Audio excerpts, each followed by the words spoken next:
Oh, there's our buddy CeeLo Green. I don't know if anybody else watches The Voice, but I get the biggest kick out of that guy. What a rascal. Anyway, well, welcome to our 5th video on sequences and series.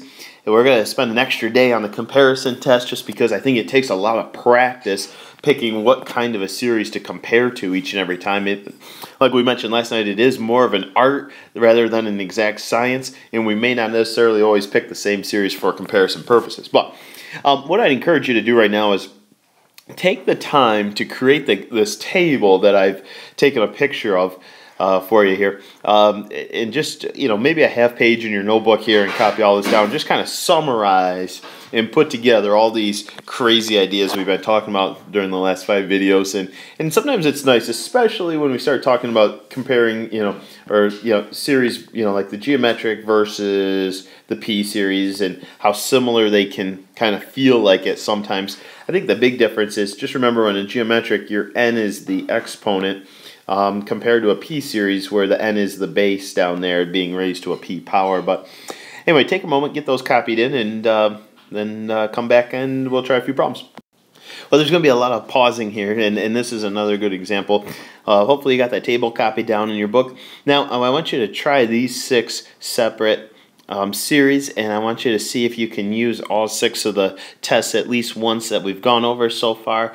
So pick them out, take your time, and see how many of these you can get, and then come on back and see if we have the same answers. Okay, we're back here. The first one, I kind of had a hunch that it was a telescopic, and so what I did is I went ahead and I factored the bottom, n plus 2, n minus 2, and then I went through kind of my partial fraction method of breaking the fraction up into 2 smaller fractions, and basically what we want to confirm is that it's the difference of 2 fractions. I ended up getting something like a was equal to 3/2 and b was equal to negative 3/2, and as soon as that b value is negative, we could safely assume that it is telescopic. And then if we wanted to find the sum of that series, we could, of course, expand it out until we get a bunch of the terms to cancel and so forth. Number 2 is our favorite one. This is going to be the nth term test. I just said the limit as n approaches infinity of that particular series is equal to 3/4, and because that's not equal to 0, this bear doesn't even have a prayer. It automatically diverges. The third one is another favorite one of mine. It kind of fit the mold of a P series, and it doesn't matter what kind of a coefficient we have up here. The 5 is irrelevant. The fact that P is equal to 4 and the fact that that's greater than 1 means we have a convergent P series. Okay, our fourth example doesn't look geometric necessarily right now, but if we get in the habit of rewriting it, we'll say 4 and then 1/2 raised to the nth power. We've got an a value of 4, but more importantly an r value of 1/2, and we could say because that's smaller than 1 that this geometric converges.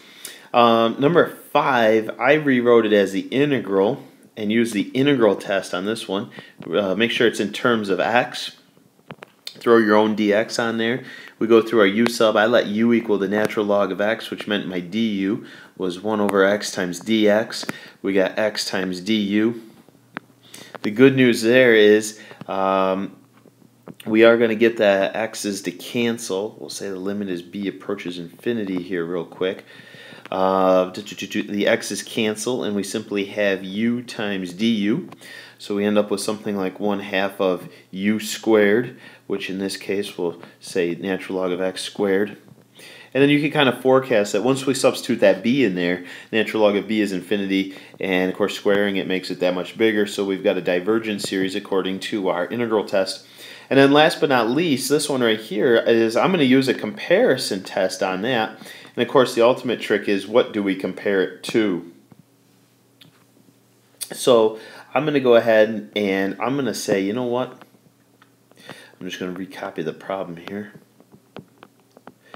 A lot of times we talk about trying to strip away one of the terms or disregard it. I'm going to say that that 6n is rather irrelevant, especially once n gets quite large. So I'm going to compare it to 1 over n to the 4th. I'm going to suggest that the one on the left has the bigger denominator, therefore the series on the right side as a whole is bigger.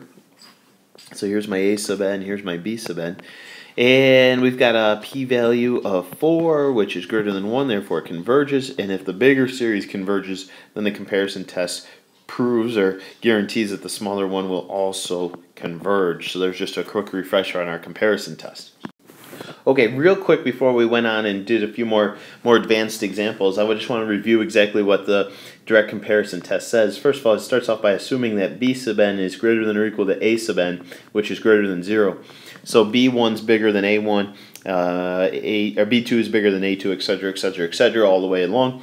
And basically there's two components. The first one says if b sub n, which is the bigger one, converges, then we're guaranteed that the smaller one also converges. Okay?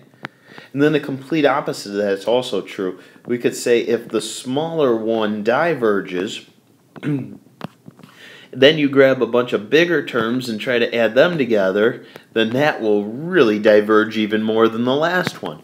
And then, of course, watch out for the inconclusives, okay? If we prove that the smaller one converged, okay, we know absolutely nothing about b sub n, okay? That would be an inconclusive right there.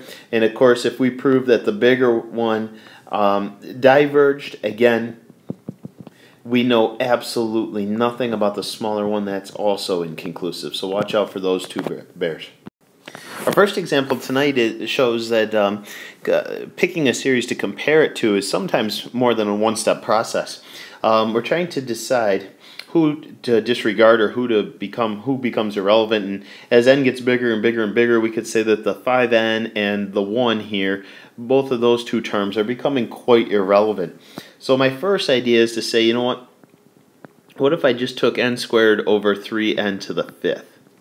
And you notice we made a comment last night that I try not to tweak both the numerator and the denominator. I try to just pick one of them and do a little surgery on them. Okay.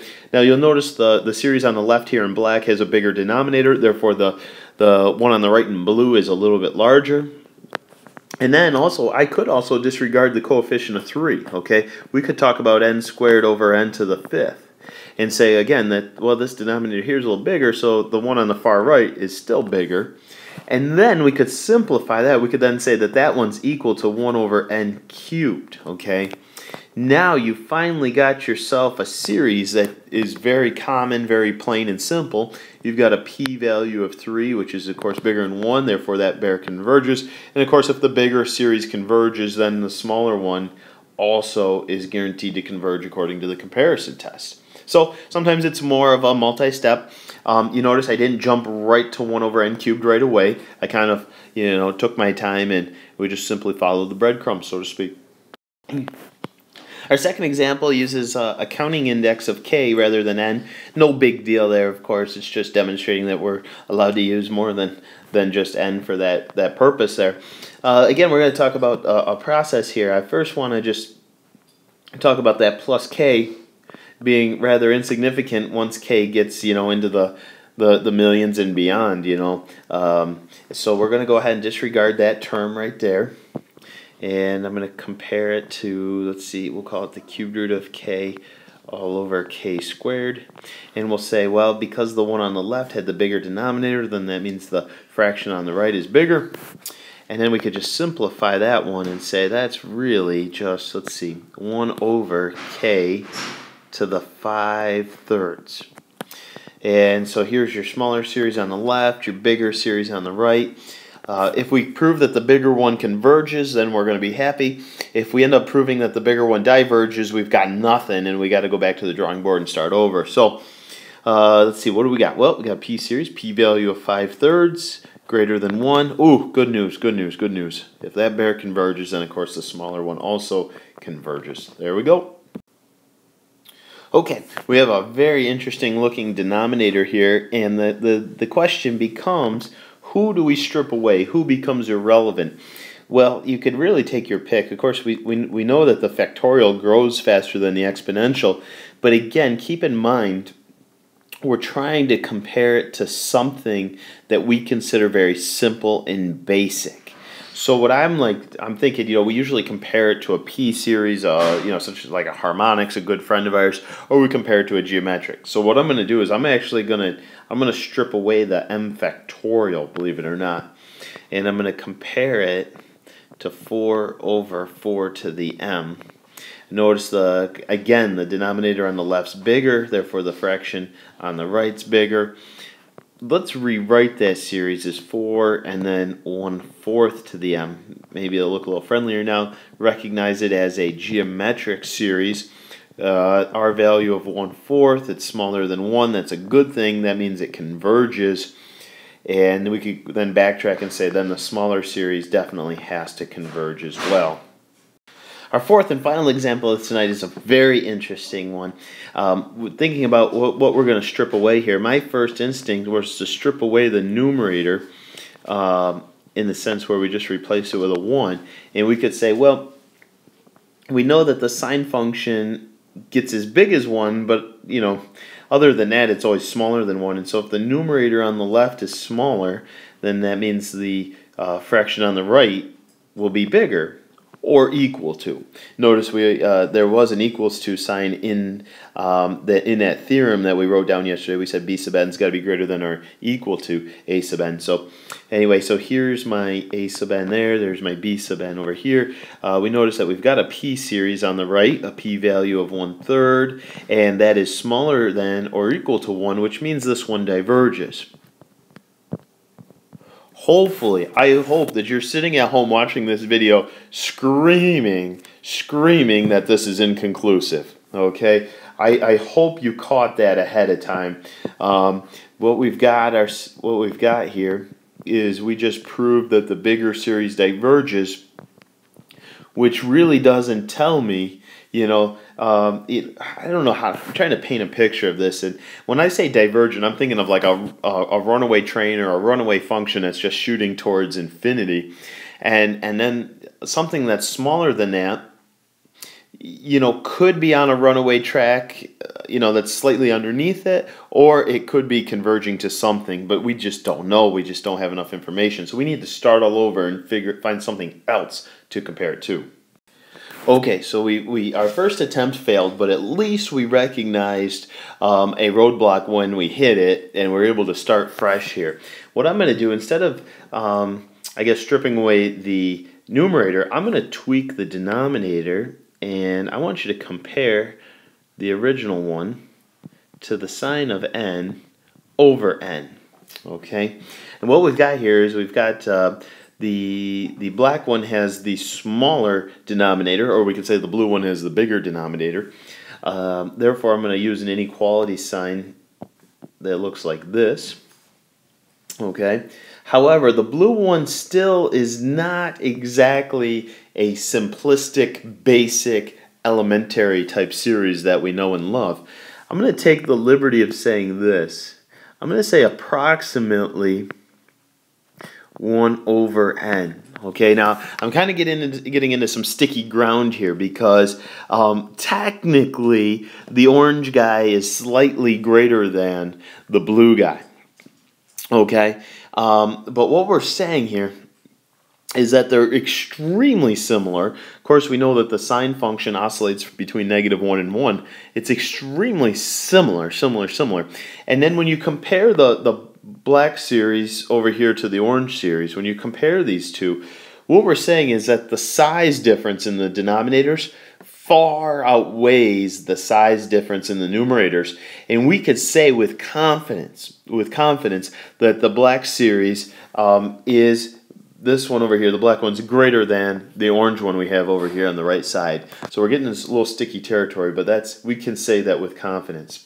Now, what we do have here in orange is the very, very famous celebrity of the all series, the harmonic series with a p-value of 1, so that this one diverges. And of course, if the smaller one diverges, then the larger series back here also has to diverge. So, certainly a sticky, complicated one to finish with, but just rest assured here, the size difference in these denominators is so much more significant than the size difference of our numerators that we can say with confidence that the black one's bigger than the orange one.